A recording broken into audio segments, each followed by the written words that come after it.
I think the thrust of the book, Shepherding a Child's Heart, is the heart. Proverbs 4:23 says, above all else, guard your heart, for it is the wellspring of life. We live out of our hearts. All the hopes, the dreams, the aspirations of the person reside within the heart. Our behavior is all motivated, it's all driven, and it's driven by the things that we are going for. For example, pride is a motivator, self-righteousness, anger, self-love, rebellion, desire to be approved by others, the fear of man.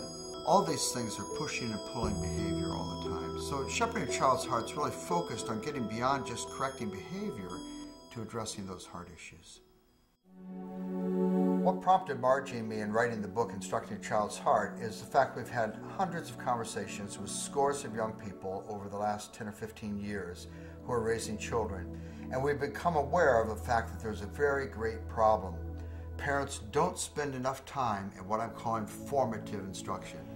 They don't spend enough time giving their children a worldview that is large enough to support the expectations that they have of their kids.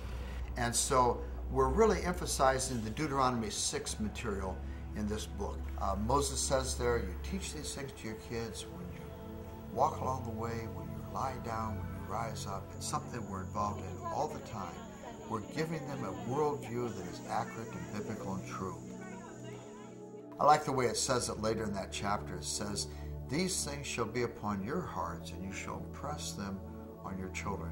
It's that truth that we need to be impressing on our children that I want parents to have a vision for.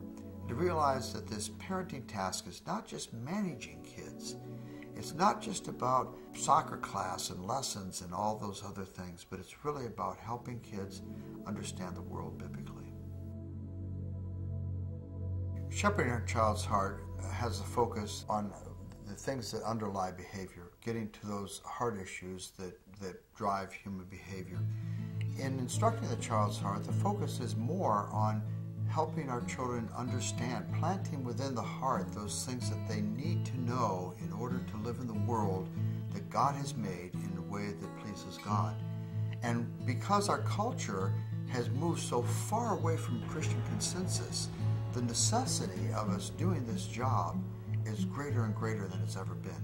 We've got to be providing for our children worldview that makes sense of the things that we expect of them. And the focus of Instructing a Child's Heart is building in the heart those things that children need to understand in order to live wisely in the world that God has created.